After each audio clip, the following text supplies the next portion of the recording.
So, welcome to the Capricorn new moon forecast. And this is the first of these forecast workshops that I'm offering in the new year, 2021.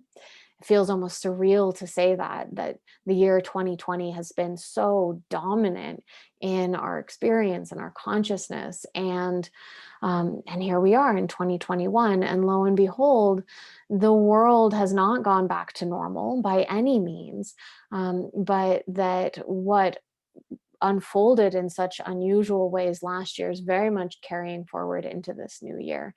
And so, what we'll be looking at this evening will be really what is unfolding um, during this next lunation cycle. And we have a really potent set of transits to look at. It's a lot of information because the transits are um, so complex and in kind of mutually activating. And that'll make more sense as I go further along. There's just day after day is all these very exact hits of transits that are um, lighting up the sky in quite extraordinary ways. So we'll be looking at the arc of this lunation, and it feels really special that we actually get to meet on this new moon. Sometimes I will offer this workshop the day before or a couple days before, just due to scheduling. But when we can have it on the new moon, that feels really potent because we're coming together within these energies of the conjunctio of solar and lunar, these celestial lights in our solar system. And as they conjoin, it's like this reset, and it's the end of an old cycle and the beginning of a new. And it's this monthly rhythm that we all experience in different ways. We experience it in our bodies. Women especially experience it in their bodies, but all of us human beings, the animal world, the plant world, moves with the rhythms of the dance between the sun and the moon.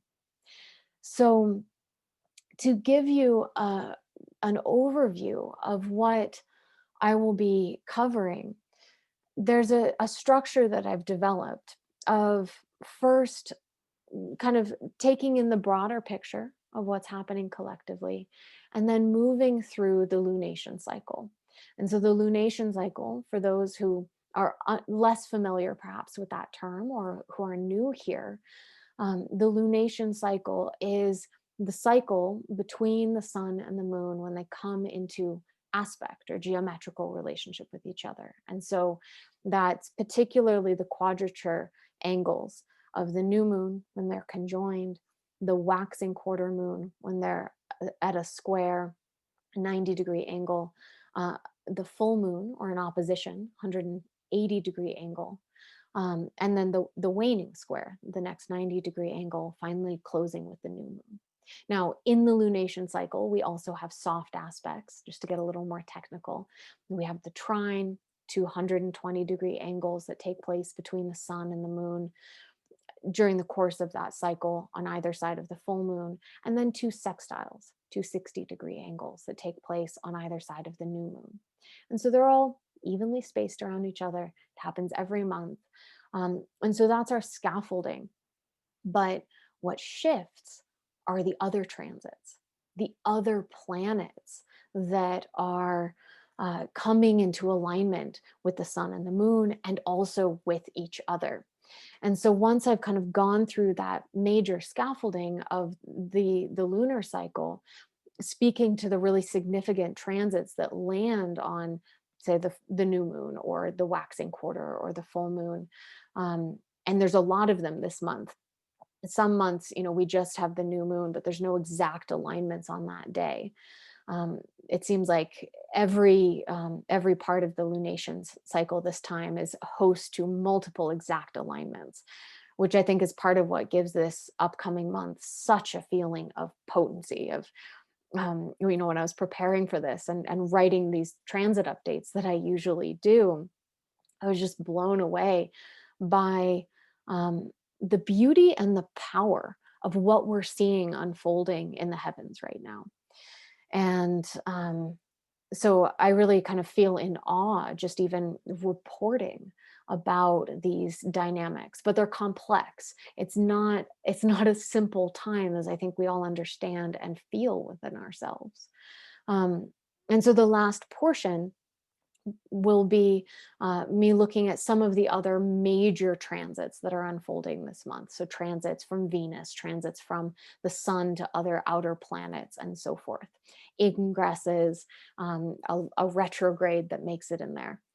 And if you are really familiar with astrology, I hope you can just kind of drink this all in, take notes, jot down the dates. And if you're newer to astrology, then, well, this is a new language. And sometimes the best way to get to know a new language is just to be immersed in the dialogue around it. And so it's okay if you don't understand everything. This is where astrology really calls on your intuition. And um, if this is your first time here, and maybe you'll be joining me in future workshops, the words will start to become familial actually feels kind of right, the little slip of the tongue I had there, because these planetary archetypes really do in some ways become family, or rather we recognize them as family as we get to know them. So because it's a new year, and I see many new faces, I feel like I should give a new introduction of myself. So I've been offering these workshops through Ouroboros in Nevada City since last April of 2020. And we have a bit of a shift going on as there's the development and the launching of this beautiful new organization, the Academy of Oracle Arts. And so that is who's now hosting this workshop. And so if you're new because you're coming in through that stream, I just want to briefly introduce who I am. And for those who already know me, well, you can just, I guess, listen. So my name is Becca Tarnas, and I'm an archetypal astrologer, meaning that the kind of astrology I do brings in an understanding of archetypes, that each of the planets is associated with an archetypal principle. And that can be understood in the sense of like a mythic deity. It can be understood in the sense of a Platonic form or idea, if we're looking all the way back to the philosophy of Plato in Greece. It can be understood as these psychological principles that someone like Carl Gustav Jung, the founder of analytical psychology and the depth psychology tradition, speaks to. Astrological archetypes are all of those, like transcendent forms and these deep psychological principles or figures. And they're abstract and also deeply personal at the same time. And so my background is in um, Jungian studies and depth psychology, also in philosophy, particularly the philosophy of imagination.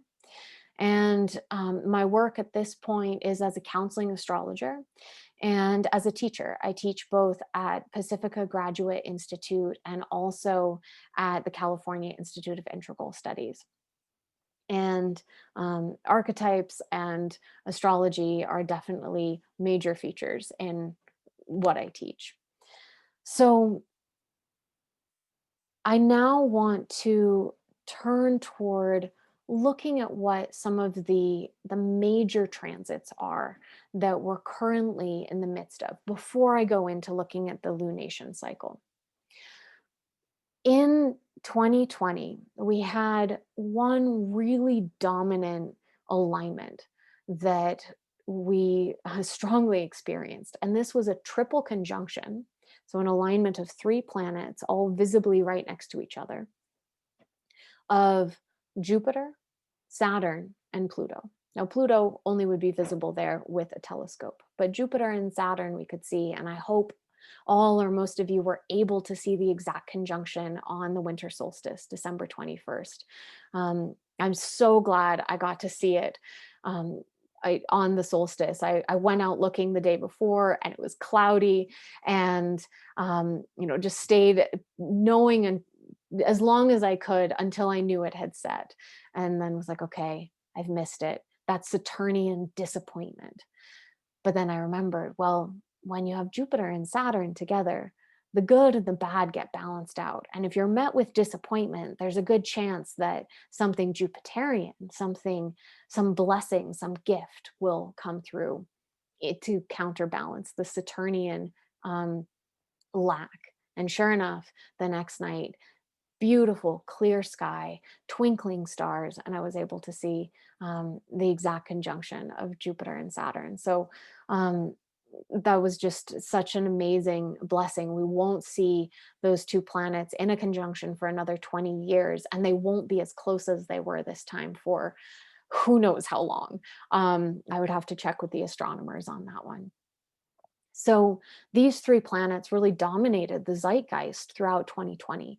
And the Saturn Pluto part of that triple conjunction is what correlated with the major crises that we experienced from, of course, the coronavirus pandemic and the economic fallout of all of the lockdowns, the sense of being imprisoned and isolated with all of the quarantines, being cut off from others, and really a sense of like, this is never ending, like, or when is this going to end, and the feeling of kind of being squeezed.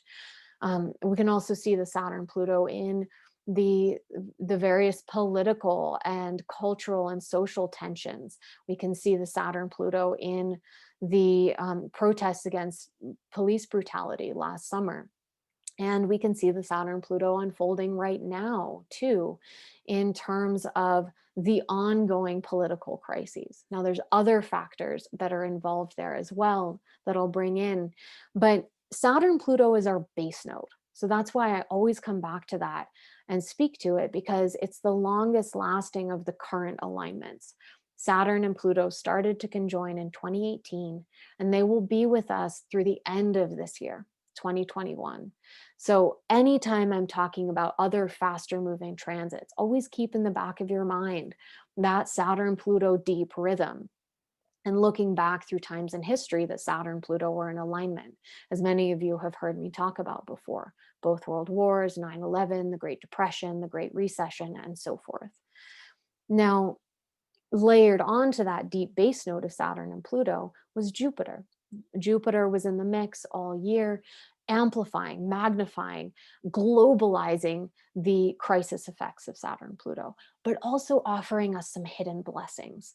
And the good news in the darkness, the hope through the difficulty, the little successes that um, it, I was able to catalog all year, speaking with different clients and students, and people really finding a sense of hope and gratitude and a recognition of what really matters in the midst of this difficulty. And so Jupiter offers its blessings at the same time as it kind of makes the situation worse. And so, what has been happening since the exact conjunction of Jupiter and Saturn is these three planets have started pulling apart. Jupiter and Saturn moved into the sign of Aquarius, while Pluto's still in Capricorn. Now, they're still all very active with each other. Being in different signs isn't keeping them from being highly activated, but they're starting to pull apart. Jupiter and Saturn are still very close, though, as we speak. But what's now coming in is that Jupiter Saturn square conjunction, which has so much to do with, again, balancing out harm with good. It has to do with justice, with the law, with kind of bringing to trial, and which, again, these are themes that we're seeing, for example, in the political arena. But that Jupiter Saturn conjunction is square to the planet Uranus. And Uranus is the principle of change, revolution, rebellion, awakening, liberation. And so Saturn and Jupiter are square at a 90-degree angle to Uranus. Now I'll pull up the charts once we start moving through the lunation cycle, so I'll point these all out. But I just want to kind of speak to it first before pulling up those charts. Now, the thing you need to know about Uranus, this change maker, this change agent, is that Uranus had been square to Pluto, the deep underworld transformative power drive. Uranus and Pluto had been square each other since 2007. And that Uranus-Pluto square, which correlated with all the major revolutionary changes of this last decade, mirroring the 1960s, mirroring the French Revolution, which are other time periods when Uranus and Pluto came into alignment, that Uranus-Pluto square really just came to an end at the close of 2020.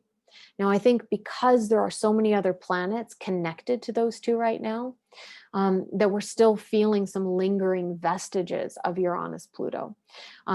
Things certainly still feel very revolutionary, but the flavor's changing, and it feels like the flavor's changing quickly.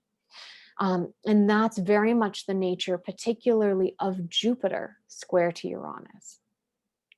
So that Jupiter square Uranus really just started tightening into the orb of influence last month in December. So not that long ago. And when you bring Jupiter and Uranus together, now remember, Uranus is that awakener, that trickster, that liberator, that rebel, and Jupiter comes in and amplifies it, makes it bigger, grants it success. There's this soaring toward the heights quality with Jupiter Uranus, taking flight. It's like Icarus in the Greek myth, flying up toward the sun, reveling in that freedom and that flight through the air. But if you know the myth of Icarus, that youthful Peter Pan-like puer quality can sometimes fly too close to the sun and get burned and come crashing down. And so part of the dynamic that we're also seeing in this very kind of expansive, wow energy of the Jupiter Uranus is Saturn right there, good old Saturn, holding the reins, pulling in the constraint, the restriction, the reality principle, putting up barriers to that Jupiter Uranus impulse for change and ascendance. And so that whole dynamic, Jupiter, Saturn, square Uranus, it's like this sudden uplift toward change that's being pulled back at the same time. And so what starts to happen is there's cracking. And so we see the sudden cracking of old structures. There's the crumbling of things that we thought would endure decades, centuries, things that can endure the test of time, feel like they're breaking or anything can happen. The Jupiter Uranus is the part that's like anything unexpected can occur. And Saturn is both what is attempting to stop that and pull the reins in, and also the very principle that's being cracked apart. So it's extremely volatile. And we're looking in terms of first the Jupiter Uranus. That Jupiter Uranus will move pretty fast. We're really going to feel it this month, January, February, March. They're going to start to pull apart later in the year. They will come closer within 9 degrees later this year, but we're not going to feel it in the same way as we are in these next couple months. The Saturn Uranus, on the other hand, the Saturn Uranus is carrying forward through 2023. So we're really in it with Saturn Uranus. We've been so deeply steeped in Saturn Pluto the last couple years, but especially last year. And so the winds are changing. We're moving from Saturn Pluto to Saturn Uranus. And it's that the tension and crack up of Saturn Uranus really can feel like the sudden breakdown of old familiar structures. And interestingly, this is one of the Now, this isn't me making a concrete prediction. This is just me looking back in history. But there was a Saturn Uranus alignment in the sky when the Civil War in the US started in 1861. And so we are seeing a lot of those energies in the States right now in terms of intense partisan division. And that at least historically, there is a relationship between um, the Civil War in the US and the energies that are present right now. And it really, a lot of the quality of Saturn Uranus is like walking a knife edge, because Uranus is that unpredictable principle that can either be um, balanced out by Saturn or made more problematic by Saturn.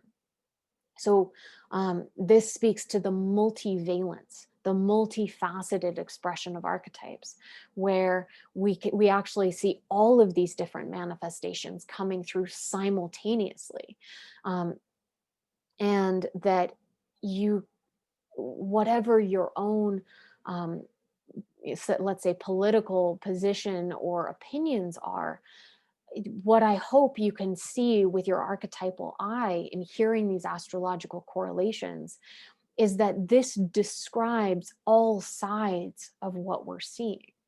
That these archetypes manifest in these various avenues simultaneously and in complex ways. And that's really where the invitation is to participate, to recognize our own conscious engagement with these archetypal principles, because they are manifesting simultaneously in so many ways. And so, what we have to contend with is, yes, we know that Jupiter Saturn is square Uranus. We know that's here. But how do we choose to participate in it?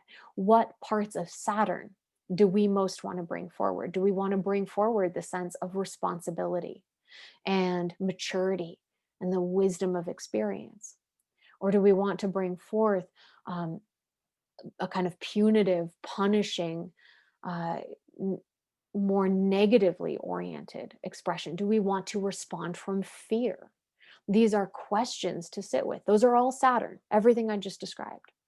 With Uranus, do we want to uh, live Uranus in terms of awakening, awakening to, I can already hear the Saturn coming through, awakening to reality, which is Uranus Saturn. It's very hard to speak about archetypes in isolation because they constantly call each other in. But with Uranus, do you want to experience it as awakening, as um, as liberation of all peoples? Or do we want to experience it as um, kind of a rebellious, adolescent, youthful, untempered energy? Like again, those are all expressions of Uranus. Um, and in every moment, we have a choice in how we participate in these archetypal energies. So finally, the last thing I will say about the larger world transit dynamics before getting into the specifics of this month is that, just in case that wasn't enough, dear Cosmos, Mars, the god of war, the principle of fire and anger and violence, the capacity to take action, is conjunct Uranus.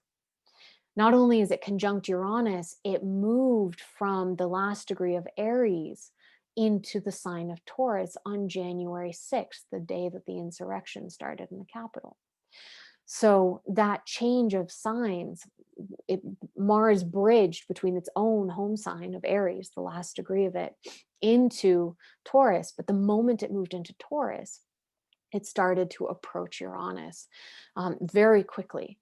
That alignment, as we'll be looking at in more detail, will perfect on January 20th, the US's inauguration day.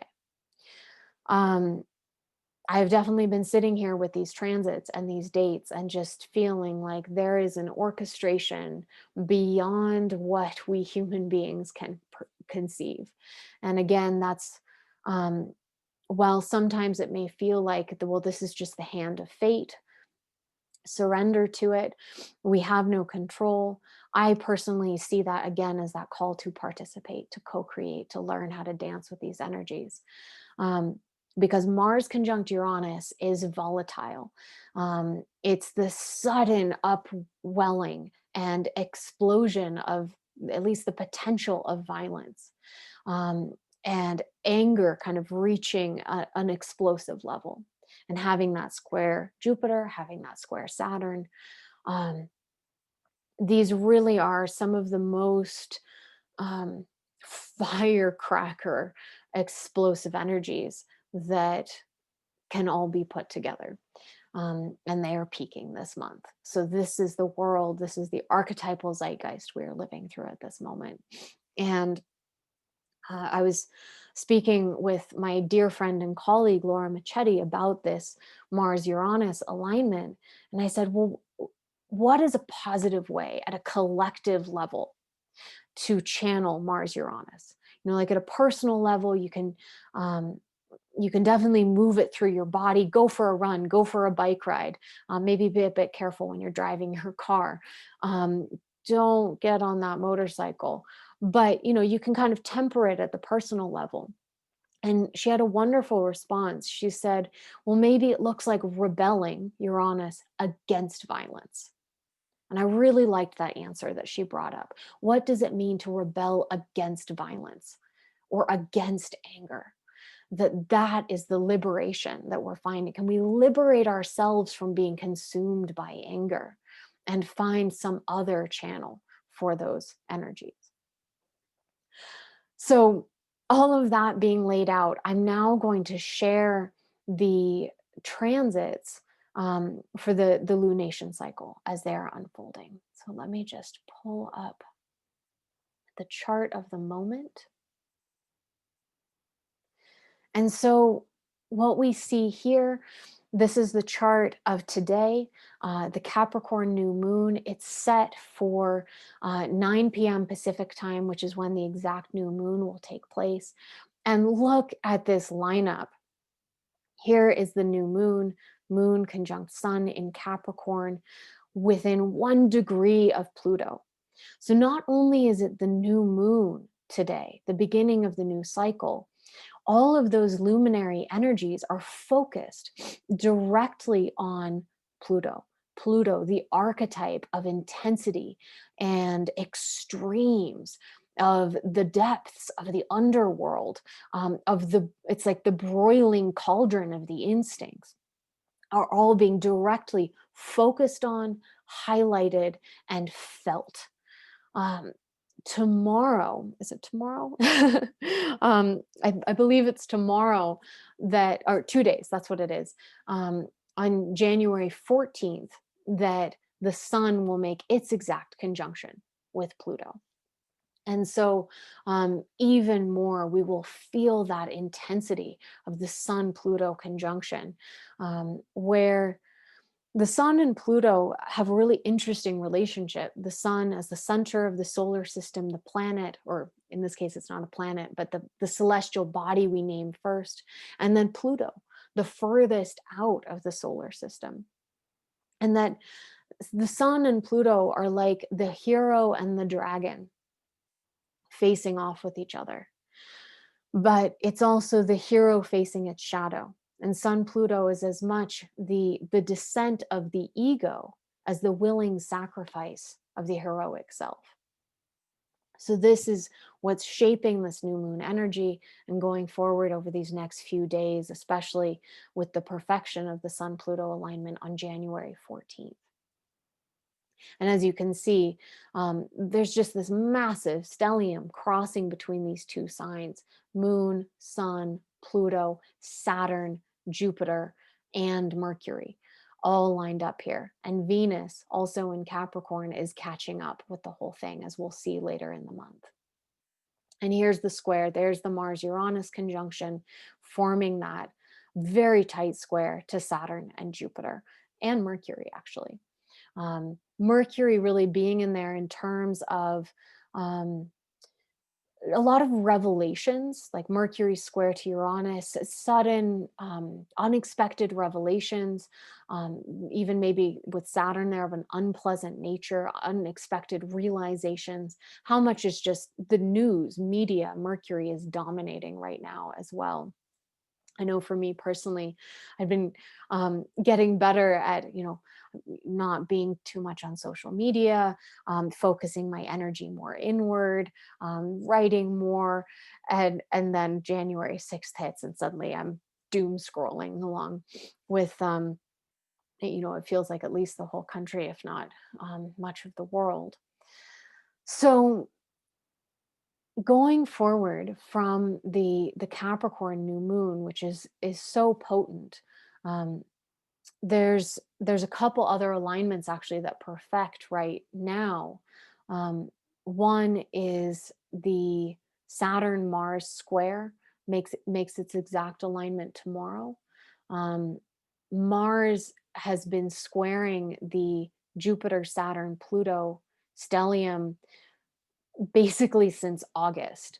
Um, Mars swept across, squaring those three planets in August. We saw how literally fiery August and September were.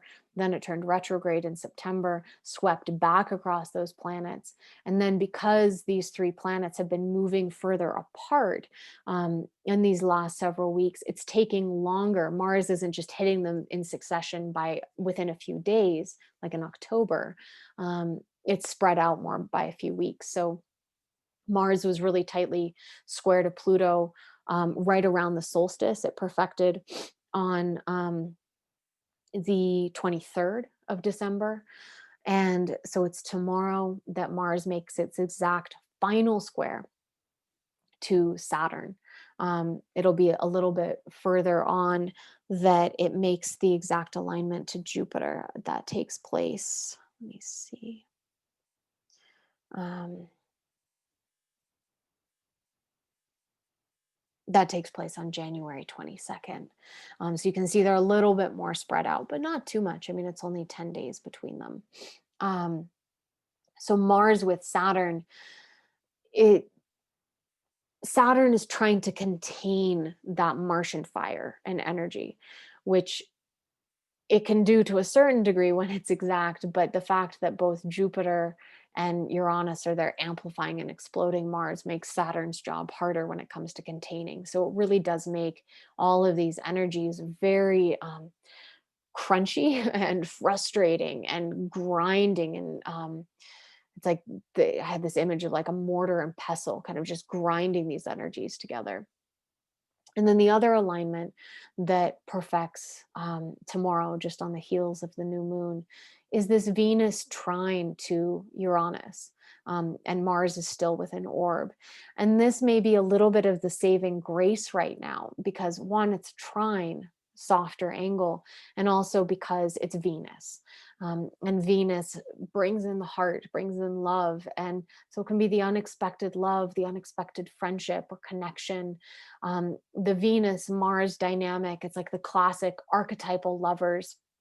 Um, so, if you're home and you're worrying about the state of the world, maybe take 5 minutes and put on a song that you really love and just dance your heart out and move some of the energy that way, and honor Venus and what she's trying to do in trining Mars and Uranus at this time.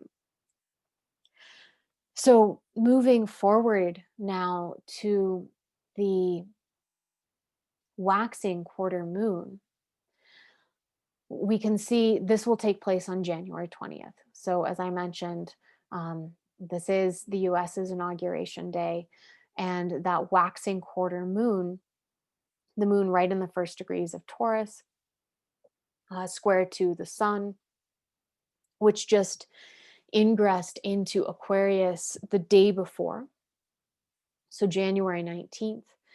Um, the moon square the sun it's the opening of the lunation cycle. It's really when those energies start to be more in a sense of tension. That's the nature of the square. They're in tension with each other. And I think we're going to feel that tension between the sun and the moon just rippling through all these other transits that we're experiencing, particularly that Mars Uranus conjunction that I talked about, that, as you can see, also perfects that day. They're at the exact degree and minute. And the moon is right there with them. So, the moon, again, relating to the emotions and the feelings, the family, the homeland, the sense of belonging. Um, and I have a feeling that this will be a very emotionally volatile day, in a lot of different ways. Because, as you can see, the moon's also going to be square to Saturn, square to Jupiter, a lot of feelings, a lot of impulse, maybe even to retreat into those feelings. So really take care of yourself, uh, and your emotional psychological state, um, through this whole time, of course, but just seeing how that's really coming through on that day. So then, moving forward again to our full moon in Leo. um, the full moon in Leo is still contending with a lot of these same dynamics that I've been describing. As you can see, Mars and Uranus are still quite close with each other. They're still both square to Saturn and Jupiter. But I'm really wondering if we're going to start to feel something shifting here, in these last days of January, because there's an exact Sun Jupiter conjunction that takes place right around then. And so, the Sun conjoining Jupiter really focuses the energy. It highlights Jupiter, that sense of joy, that sense of success, of abundance, of joviality, of a positive outcome. Um, and with that exactly opposite the moon, and the moon in Leo, I just had this image of like this lunar lion roaring in a kind of sense of celebration, and uh, that joyful, benevolent element that Jupiter brings in. But that moon opposite Sun Jupiter isn't alone. It is T squaring um, Mars and Uranus. So those fiery, volatile energies are by no means gone from the picture. The other alignment that perfects on this day, on the full moon, is this Venus Pluto conjunction. So Venus now is starting to enter into, um, crossing through all of these different planets, and so the conjunction with Pluto is the first one. Now, Venus conjunct Pluto is like Beauty and the Beast. It's like Persephone and Hades. It's it's the underworld lover. It's the demonic lover. It's the senses and sensuality and sexuality being expressed in these rich, dynamic, underworld, taboo, dangerous, edgy ways. There's something just deeply erotic about Venus Pluto. And um, it also can be understood as Pluto can be seen as empowering the Venusian. So empowering relationality, empowering. Now, I don't often make these very gendered associations, but you can see it actually as like empowering women, for example. Venus Pluto coming through in that way. And so these very um, richly colorful qualities will be coming through simultaneously with that full moon. So if you are setting intentions tonight with this new moon, these will blossom at this Leo full moon with the Sun, Jupiter, the Venus, Pluto. I'm definitely looking forward to seeing how this full moon feels, because there is this kind of uh, rich quality of culmination that feels very present with this particular alignment, this particular full moon. And as you may be noticing, We're not just getting full moon, waxing quarter, new moon, etc., on their own. You can see like each one is really defined by these other planetary alignments, like the Venus Pluto happening with the Sun Jupiter at the full moon, and that Mars Uranus still there. So now coming forward again to the waning quarter moon, you can see the moon here in the square to this the sun, um, which is still within orb of Jupiter. Now the moon at this point, now if you remember with the full moon, they were forming a T square this way to Mars and Uranus. Now they're forming a T square this way. And with the waning quarter moon, the moon is in Scorpio. So this traditionally is seen as um, the the sign of the moon's fall. The moon struggles to express fully in Scorpio, and being in the opposition to Mars, having just made the opposition to Uranus, and also forming this T square to all of these planets that are just stacked up in Aquarius, the moon itself may be feeling quite volatile. So, again, bringing that to the embodied experience, the emotions. My plan on this day is I'm going to just devote as much of that energy as I can to scrubbing my house clean. This is always the advice that I give for Moon Mars alignments in particular. Take that Martian energy, take all that. That volatile fire that you might be turning toward, a family member who's irritating the hell out of you, and instead, get your broom out, get the scrub brushes out, and just cleanse your home space, because the moon is also the home. And turn instead that energy towards service of um, home, space, self, and others. So finally, coming to the last part of this cycle, we come to the Aquarius new moon. And there are so many planets in Aquarius at this point that in my program, you can see the 10th house. Now, this is the 10th house because the new moon perfects at 11:06 in the morning in California, at least, or on Pacific time. So you can see, as it's all trying to fit into Aquarius in the 10th house, the program has had to expand the boundaries of the house to get the midheaven and Saturn and Jupiter and Venus and Mercury, which is retrograde at this point, and the sun and the moon all in there. So there is so much Aquarian energy that is definitely present at the Aquarius new moon, but also leading up to it. You can just see in all of those charts I've been showing, Aquarius is full. And Aquarius is the sign of the water bearer. It is an air sign. It is a fixed sign. It is where the sun dwells in the heart of winter. It is cold and airy and aloof. It is ruled traditionally by Saturn, although modern rulership is given to Uranus. How paradoxical. And we have a Saturn Uranus square in the sky right now. So kind of hard to differentiate those energies anyway. And so what we are seeing here is such an emphasis on that Aquarian quality. And there was something that I wanted to speak to, because when the Jupiter Saturn conjunction took place in the first degree of Aquarius, there rumors rippled through the world that this was the beginning of the age of Aquarius. So I just wanted to say a few things about what the age of Aquarius actually refers to.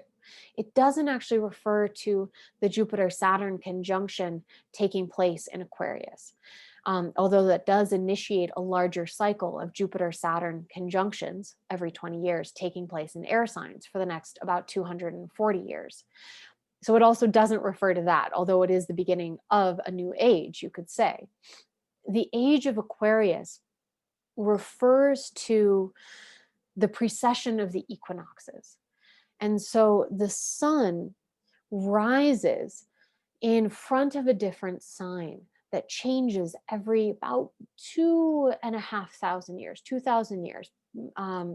And It takes 26,000 years for the sun to shift what sign, to shift fully, or to move through all of the constellations.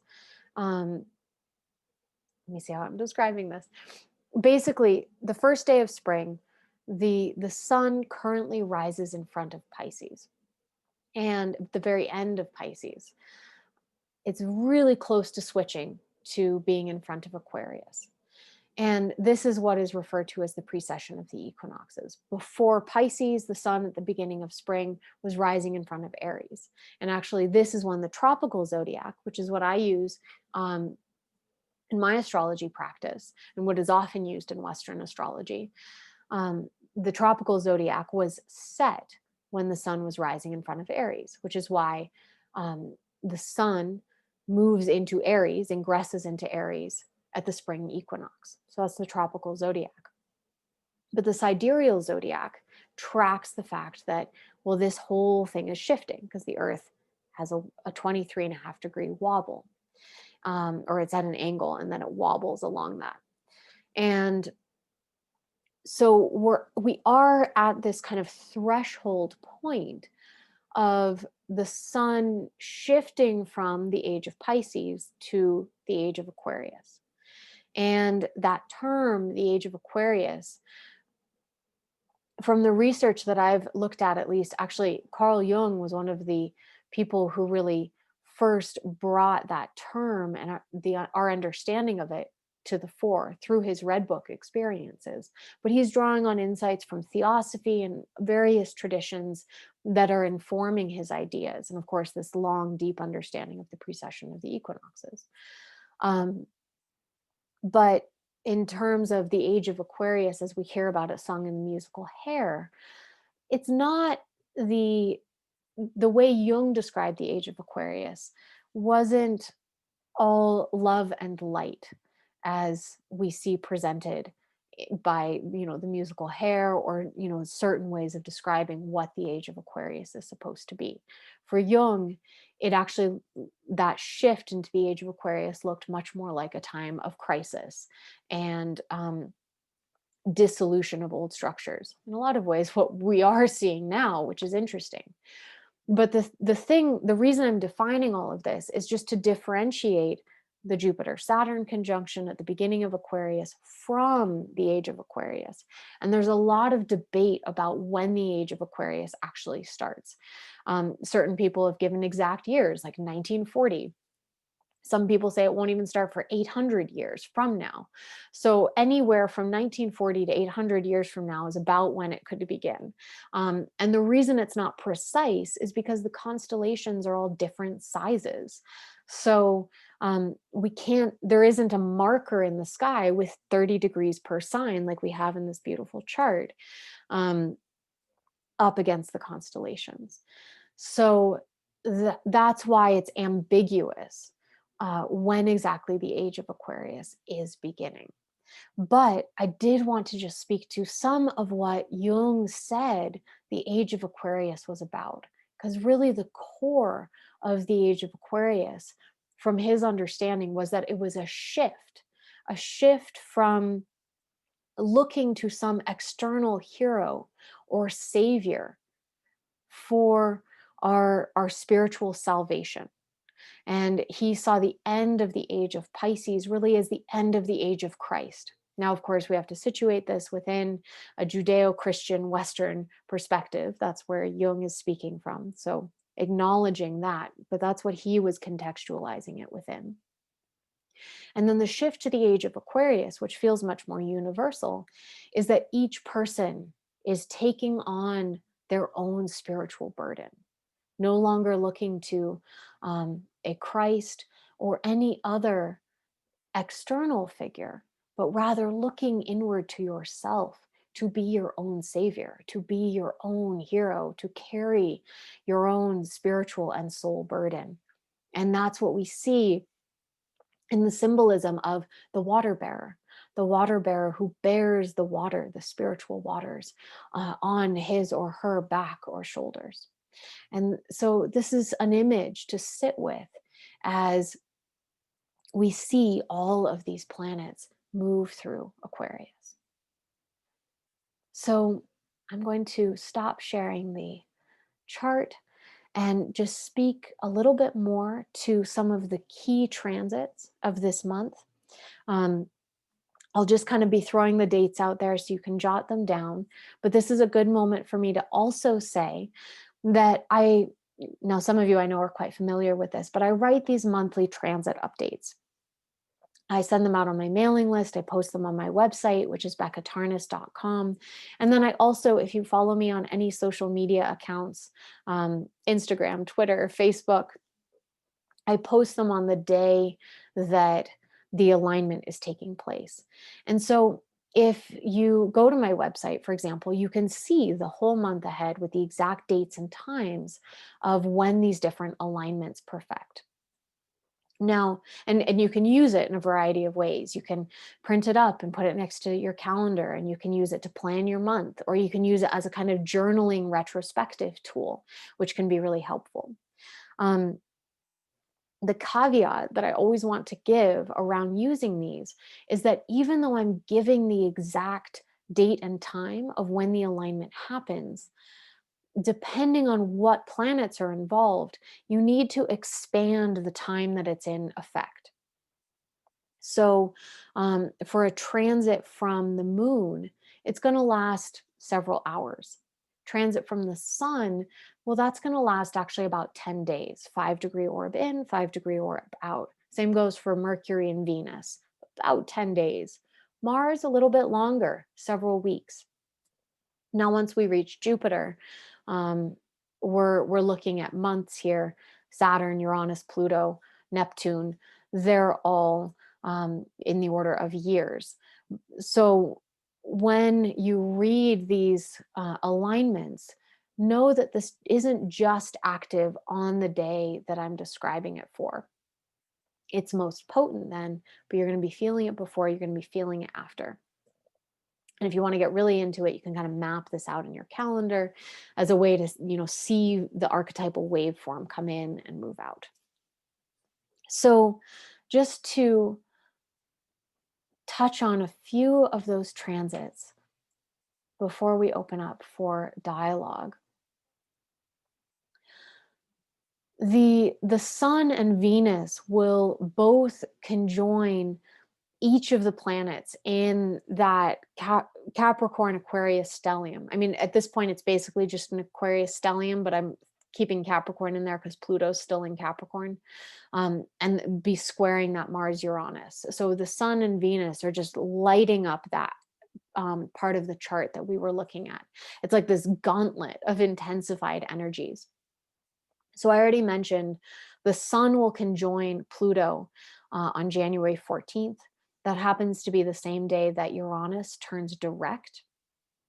Now Uranus is retrograde for half the year, direct for half the year. So this isn't the same as like a Mercury retrograde, but it's just worth noting that it's turning direct. So it's stationed at the degree 6 degrees Taurus. So if you have a planet right around 6 degrees Taurus or any of the fixed signs, you're probably really experiencing that Uranian change-oriented, liberating, awakening energy in some kind of way. So the Sun basically moves the conjunction with Pluto, emphasizing those depths, the underworld on January 14th. Then it conjoins Saturn next on January 23rd, emphasizing like hard realities and consequences, judgment, difficulty, the endings of things. Things get serious when the Sun conjoins Saturn. That's January 23rd. Just 3 days later, the Sun squares Uranus. So again, the Sun's just emphasizing this tension between Saturn and Uranus, the old Saturn and the new Uranus. The structure, Saturn, and then the change, Uranus. So the Sun squares Uranus on January 26th, really emphasizing those liberatory energies. Just 2 more days later, the sun conjoins Jupiter on January 28th. Um, this is the same day as the Leo full moon and Venus conjunct Pluto. So that was the one we looked at the chart of. And so bringing the sun's kind of highlight, focus, direction, agency toward that more Jupiterian, expansive, jovial, benefic quality. And then finally, the sun will square Mars on February 1st.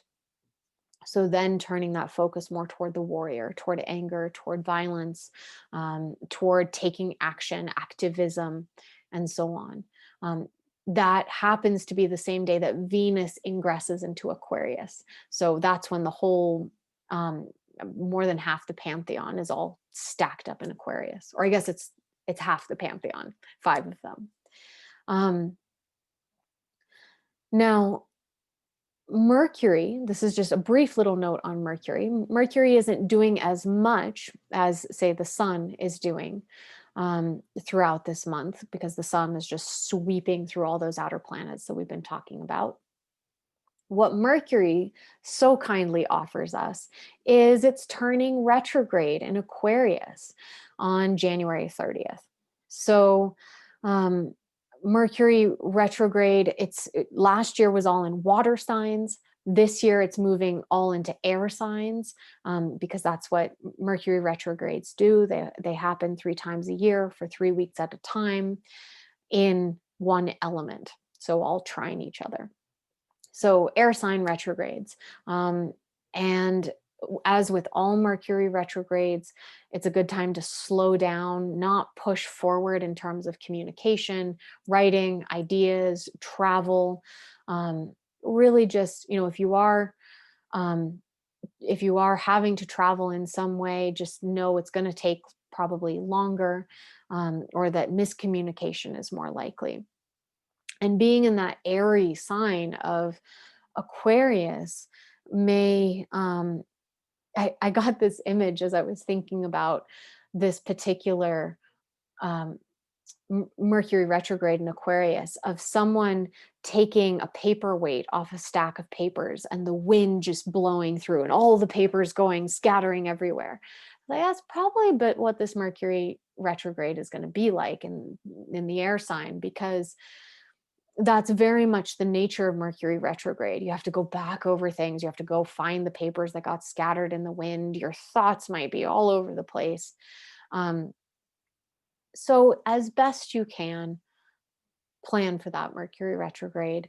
I always use Mercury retrogrades to do editing and to answer old emails, deal with bills, anything that you have to go back to. And while I'm not the type of person who would say, don't sign a contract under Mercury retrograde, do reread it 10 times. So that kind of thing. There have been very successful contracts signed or publications made under Mercury retrograde. So it's not cursed, but just be careful. And you actually might have a better outcome by being careful. So that's what's going on with Mercury. And then finally, I just want to conclude with Venus's dance through all of these same planets that the sun moved through, and give you those dates. So Venus will conjoin Pluto on January 28th. As I mentioned, that's the same day as the Leo full moon and the sun conjunct Jupiter. And so that Venus-Pluto energy is really that kind of rich, sensual, edgy, taboo, Janis Joplin singing "Take Another Little Piece of My Heart" kind of quality. Venus conjunct Saturn comes just a few days later on February 5th. And Venus-Saturn is more the heartache, heartbreak even. There can be a kind of, on the one hand, Venus-Saturn can be very bittersweet, but it can also be that sense of like lasting commitment until death do us part, that kind of quality. As a friend of mine says, when you think of Venus-Saturn, or you think of relationship in general, all relationships end either in heartbreak or death. And that's a Venus-Saturn perspective on the world. But immediately within hours, following that exact Venus-Saturn conjunction, we get a Venus-Uranus square. So there's a lot of tension there. Just like the sun highlighting, or Jupiter highlighting the Saturn Uranus tension, when Venus comes in, there may be, on the one hand, this kind of pull toward like relational security, and on the other hand, the desire for something new and exciting and innovative. That can show up in terms of relationship tensions, especially romantic ones, or friendship, but it can also just show up in your aesthetic taste. Venus Saturn is more like classical beauty, or a simplicity in style or dress, dressing in all black or something like that, something very stoic. Whereas Venus Uranus is that wild hat with, birds and fireworks going off on it. And you might end up wearing both on that day. So that'll be interesting to feel into, and see all the various ways that it gets expressed. And then finally, concluding all of this, the same day as the Aquarius new moon, Venus conjoins Jupiter. And I feel like this is such a beautiful ending to the Venus story of moving conjunct Pluto, conjunct Saturn, square Uranus. And then finally, Venus conjunct Jupiter, not only conjunct Jupiter, but at the Aquarius new moon. Venus Jupiter is the open, generous heart. It's the indulgence in luxury and opulence. It's, draw yourself a bath, fill it with rose petals and essential oils, eat chocolates with diamond rings on your fingers, and imagine what artwork you would buy if you had an unlimited budget. Indulge in romantic fantasy of any kind. Like, that's Venus Jupiter. And just the fact that there will be a Venus Jupiter conjunction at the next new moon indicates, well, that's what can become part of the seeding of the next cycle, those next new moon intentions. So I will leave it there, and I would love now to open up to conversation, questions, dialogue. Thank you all so much for listening to all of that. I know it was, it's a lot of information. I think I am always a little bit too ambitious in what I try and fit in here. So if it would be helpful to have any kind of clarification or emphasis, please let me know. And the floor is open.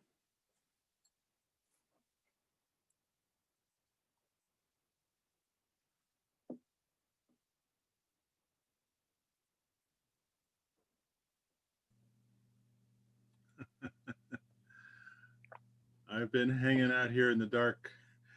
I was late. Sorry. This whole thing is overcast by the elephant in Washington. Yes. The exit of Trump, the inauguration, and all of that stuff going on. I'm floored. I don't have any questions or comments other than saying, what an auspicious time. Yeah. Possibly dangerous. Yes. Already dangerous. And I think we're really seeing that in, as I spoke about near the beginning with the Jupiter Saturn square to Mars Uranus. That's kind of like the core of what's happening here, although there is that deep undertone of Saturn Pluto still. And everything just feels like it's all, on a knife edge. Anything could kind of tip or explode in multiple directions. And it is such an important time to just be really mindful of how we show up individually, personally, because anything can light that fuse, or light one of those fuses. Yeah.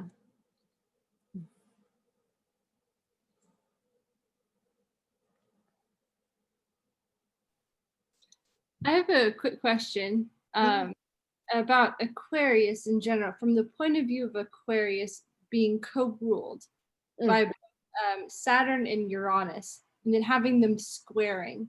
So like, imagine having your rulers square each other and one of them being in its fall. So Uranus is in its fall Taurus, right?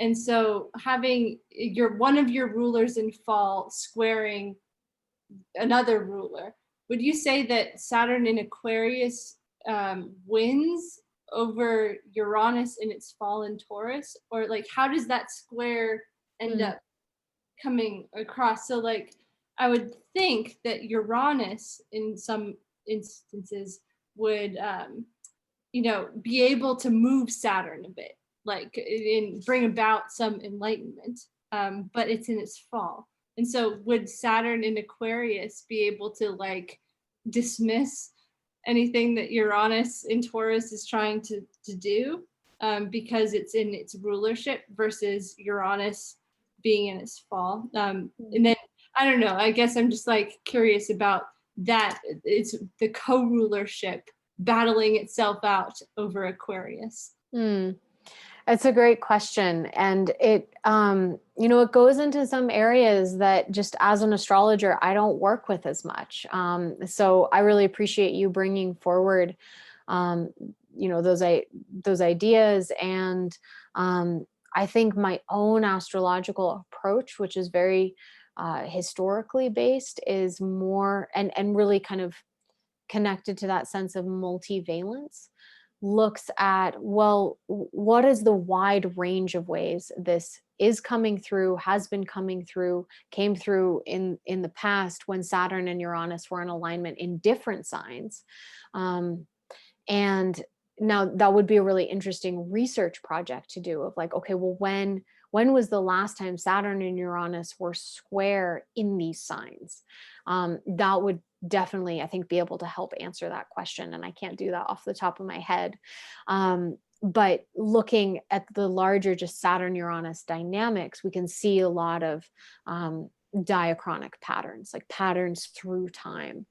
And that I think what we're already seeing and will continue to see is it going both ways simultaneously. And that it is that tension of the opposites. Now, Saturn is good at being opposite pretty much everything. Like if you think about Saturn with Jupiter, expansion, contraction, Saturn with Neptune, reality versus fantasy. Saturn with Uranus is also very much a tension of opposites, the old and the new, the conservative and the liberal, the revolutionary and the lawmaker. We can kind of list them all out, but they all kind of fall in, like we can see both combined in events where sometimes there'll be like one set of actors will be carrying Saturn and another set of actors will be carrying Uranus. And then simultaneously, like one person will be carrying Saturn and Uranus together.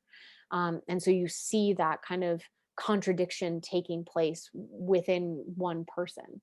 I'm thinking, for example, of the last Saturn Uranus alignment when it was the election between Obama and McCain. And McCain was the older of the two. And so that's Saturnian, but then he presents himself as a maverick. That's Uranian. And then Obama is like the young radical in some ways, bringing in, a new hope. And that's very Uranian, but also in like their dialogues, for example, you could see how Obama was very kind of Saturnian and grounded. So I think what we're seeing now is, again, those various tensions playing out in a vast spectrum of ways. And what, we can see like Trump and the insurrection as very expressive of Jupiter Uranus, in that it's this revolutionary, rebellious energy. And, the Saturnian part is like the rule of law and democracy and, actually sticking with the election results. But you can simultaneously see, I'm just, blatantly putting forward my own political perspective and biases here. With the Jupiter Uranus, you can also, like, Trump not any longer having access to Twitter or any social media accounts. There's the Jupiter Uranus sense of like, oh, thank God. So it's the Jupiter Uranus is kind of showing up on both sides in that way. What is really important to emphasize is that with that Saturn Uranus, you can see the both sides quality. There's such a sense of the split. And I think that's really what we're seeing just in the nature of Saturn Uranus, and also the square that you're bringing up. And the signs are just adding just more kind of, how do I want to put this? Like, with so much taking place in Aquarius, and that traditional and modern, you could even say traditional versus modern rulership, well, there's that very tension playing out at the same time. Anyway, I hope that all made sense in response to your excellent point. Thank you. Thanks. Yeah, totally. And definitely the earth versus air quality is really interesting, because like you said, or I think it was mentioned before about how the Jupiter Saturn conjunctions have been in earth signs for a while, and then now all of a sudden they're in air signs. And so we're going, but then Uranus is still in earth. And so you're like, okay, now how is Uranus going to help us like break free from earth, because we've already had the Jupiter Saturn in air. And so anyway, like what your points really that helped me understand how like we're liberating ourselves to a certain degree from the earth in this, and we are going towards the more Saturnian air sign, but in a liberated way. And may we also liberate the earth too in all of this as well, because that's the larger thing that's going on in the background. Yeah. So liberate the earth from our oppression. Yes. I hear a voice. Yeah, it's Greg Schubert. Yes. Hi. Hi, Becca. The Uranus at 6 degrees and Jupiter coming up to 6 degrees, and so Saturn, this is right on the nodal axis of the US Sibley chart, which is at 6 Aquarius Leo. So Saturn is going to occupy the south node of the US Sibley chart, while Uranus is moving through the square to the nodal axis. I mean, you can make a lot of that if you get into the kind of evolutionary perspective. I mean, it's a huge evolutionary period for the US, and therefore for the world, because of the way that the world is. I just find that nodal axis thing, so it's sort of like it's really kind of sort of tightening the screws on the US, getting it ready for its Pluto return as well. So absolutely. It's a big year we've had, and a big year we're having, and another few big years coming.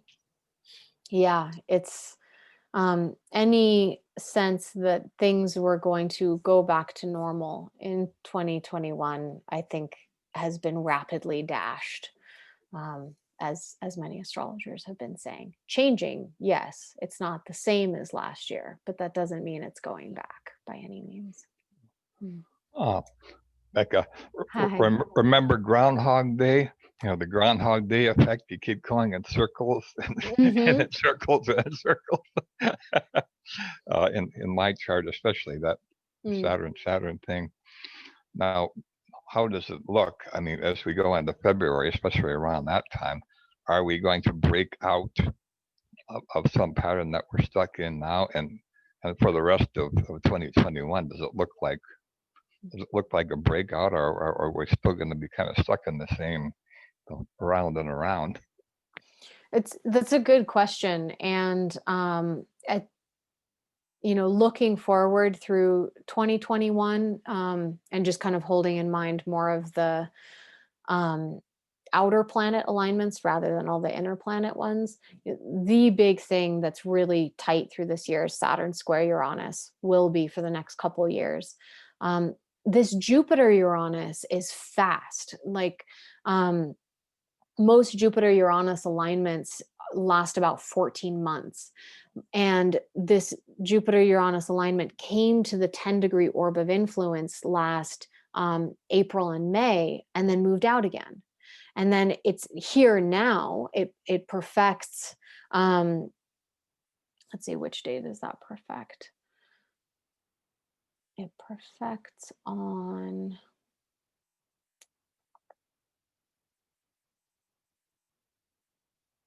There it is. January 17th. So Sunday. Just kind of flew in very fast in December, and basically will be moving out after March. They do come within 9 degrees again in the fall, but it's not the same kind of like full Jupiter Uranus 14-month transit that I would like. But maybe that's a blessing because it's a square, so there's more tension. We get a much longer Jupiter Uranus conjunction in 2023-24, which will be interesting to look forward to. So that's really just like this burst in these few months. And then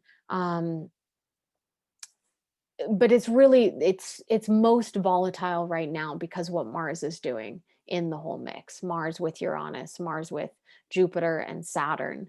That does kind of start to ease out after this point. And but the important thing for us to keep in mind is we do have this full year left of Saturn Pluto. Not as tight as last year by any means, but the feeling I get is like everything that happened in 2020 is being contended with in 2021 because we're still in Saturn Pluto, but we're trying to orient towards Saturn Uranus. Basically, we're trying to get out of the crisis and orient towards something new, but that's a really messy process.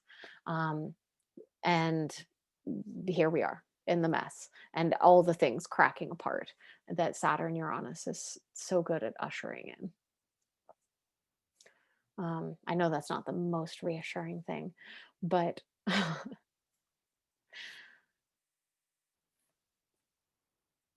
I mean, even just looking at this month though,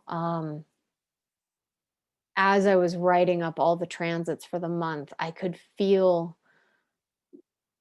start to feel a shift in looking at the transits, like going into February. It's like, oh, something is changing here, even at these smaller levels. Maybe that's just me hoping, but yeah, being able to see like that Sun Jupiter for the full moon, that really feels like a nice blessing.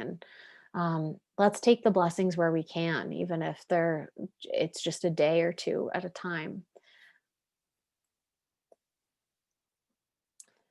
Anyone else have any thoughts or questions or feelings coming up? Clarifications?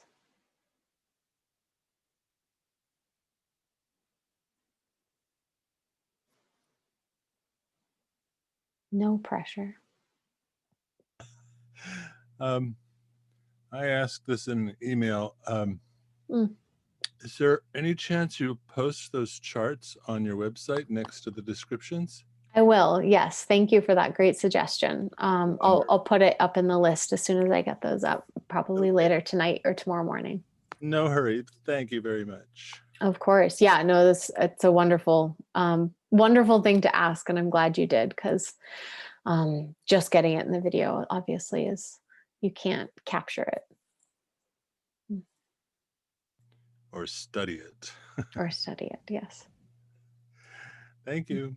Yeah, thank you. Becca, I just have Please. I wanted to talk a little bit more about the January 28th full moon, because I was really intrigued by all the kind of positivity that sort of seems around that, except there's the square still with Mars and Uranus. And I was just kind of curious if you had more thoughts about that, just because it seems like something really kind of in some ways positive to look forward to in this moment, but at the same time, still very challenging. Yeah, the way that I've been seeing like all the transits through this month, and especially the ones hitting the quadrature alignments for the lunation, the word that just I keep repeating is potent, which potent has that sense of like there's a power to it, but it's neutral as a word in terms of like, is it good, is it bad? And it's probably, I mean, if we see a it's a big if there's a peaceful transition of power on the 20th. And so looking at the transits on the 22nd, the 23rd, the 26th, the 28th, I'm just holding them all in that context of, well, what's happening around then, but holding the assumption that there's there is a new administration coming in, which it seems like the Saturnian principles in all of this are really trying to guarantee, that it's there goes my train of thought. I can see each of those transits in those last days of January, like the Venus Pluto, for example, empowerment of women. I'm just thinking of like, wow, we're going to have the first, female woman of color vice president that this country's ever seen. And that Sun, Jupiter opposite the moon also kind of feels like this expansive opening and like culmination of like, okay, we've crossed this threshold. But that's me holding and this is what astrologers do. We hold the archetypal principle and we hold what's unfolding in reality and we put them together and then we make a conjecture.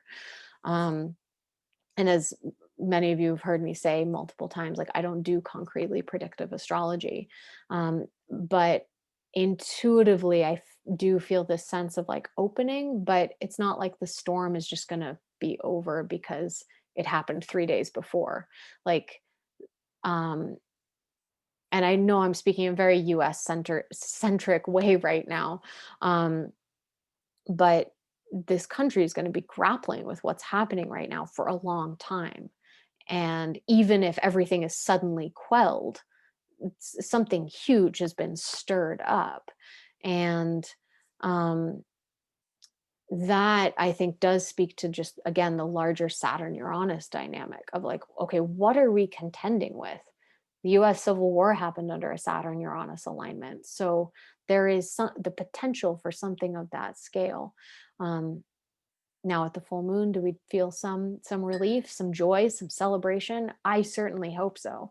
The dancing in the street that we saw in many cities after the US election, we may experience something like that. But there's a lot of factors as you brought forward. I wonder how many, like, who's going to be dancing in the street on that day? Yeah. That's the big question, right? Because these charts seem like they Exactly. could, I'm imagining another Zoom new moon meeting with a totally different crew of people who are probably interpreting many of these things in a very exciting way. We're a little more concerned, maybe, perhaps. So Exactly. And that's why, in speaking to that archetypal multivalence, I'm trying to speak to like all the different expressions and remove my own perspective and desires from it as much as possible so we can just see a description of all the different facets unfolding, which is hard to do, especially in a moment like this. Well, we're within our last minute together. If anyone has any final word or thought they would like to share. I'll share something. Hi, Becca. Please. Hi. Hi, everyone. This is my first time here. Welcome. Thank you. I really enjoyed it.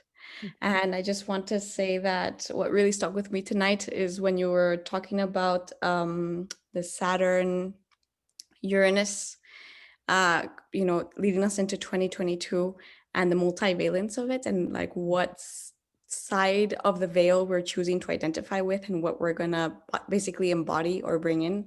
I don't know, that just really, really stuck with me. And I'm just, I don't know, I'm kind of anticipating the Mars conjunct Uranus on the 20th. I'm trying to think how to bring that in personally, you know, the rebellion against, I don't know, I'm just gonna meditate about that. But yeah, thank you. It's a wonderful idea to, you know, sit with that, meditate with it. And not that Mars Uranus is a very meditative transit, but it's, I really just want to encourage all of you to just open your attunement to these energies in all the ways that you can. And then ask yourself the questions of like, am I reacting? Am I co-creating? Am I participating? Am I being pulled by puppet strings right now? Or am I dancing with these principles? And that is a not just daily, but I think hourly question and task these days. So thank you all so much for coming. It was really wonderful to see many familiar faces, to see many new faces, and wishing you all health and definitely safety and well-being and connection. So have a beautiful evening, or whatever time of day, or at least for one of you, whatever day it is for you. So take care, and I hope to see all of you next month.